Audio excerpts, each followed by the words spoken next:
Well, good afternoon again, everyone. It's Tuesday, March 3rd, year of our Lord 2026. I hope you're having a good, what I call Easter season as we get closer to the Holy Week. We're going to be in Deuteronomy chapters 31, 34, just touching base on a few of the final days of Moses.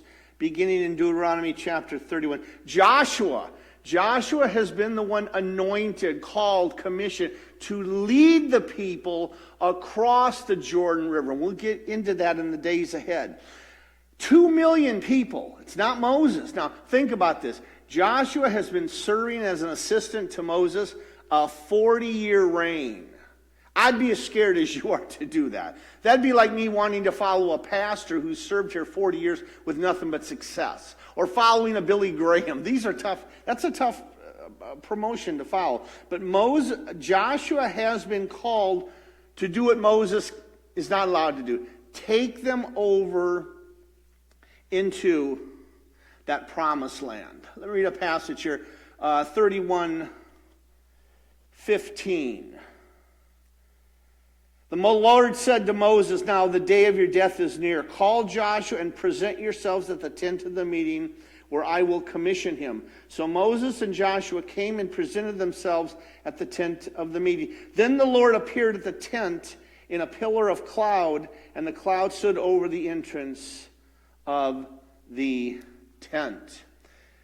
Again, if you've been called to suddenly a new task or something, maybe a church job or a commission, I can understand the fear.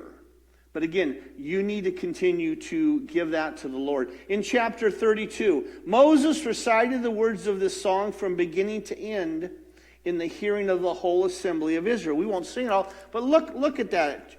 Chapter 32. Moses is singing this song to the people, and I think, what a way to go out.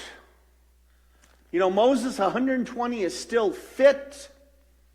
I don't think he'll die. I don't know. It doesn't say what he passes of. But Moses is still a very fit man at 100. And he's praising our Lord God. And one of the verses that really caught my eye is Deuteronomy 32:11. Like an eagle that stirs up its nest and hovers over its young, that spreads its wing to catch them and carries them aloft. He's talking about the Lord. Here's the picture. If you've ever watched an eagle, how they train their little young. They're on the edge of the cliff or down in the cliff actually, and if the little baby would fall over, he'd just fall down and die. And they're afraid to leave the nest. It's pretty cushy. Now the Lord that mama eagle will throw that bird out.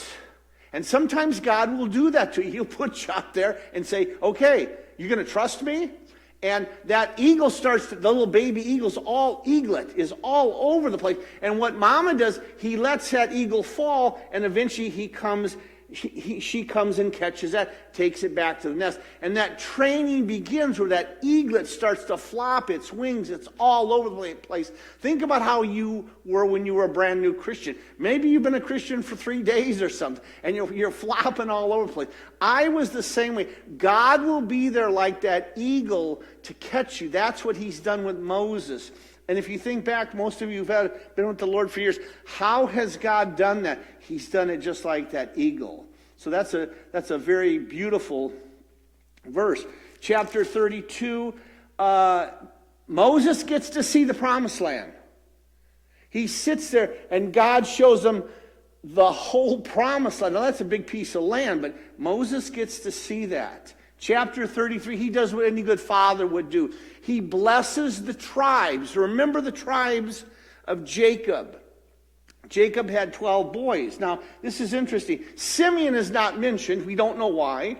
And besides Joseph being mentioned, his 2 children, Manasseh and Ephraim, are mentioned. And Ephraim is the second born. He gets the double blessing. Again, Jacob gave him that blessing when he met his grandchildren. So Moses blesses the tribes. And finally we go to chapter 34. You know, God is a promise keeper. He has been so good to Moses. He takes them. He will bury Moses himself. And we'll see Moses again. We're not done. But think about that. Wouldn't you like your life to end that way? With song, with praise? and with God bearing you. I hope you think about this and pray about it. Have a wonderful week. We'll see you tomorrow on Wednesday. Bye-bye.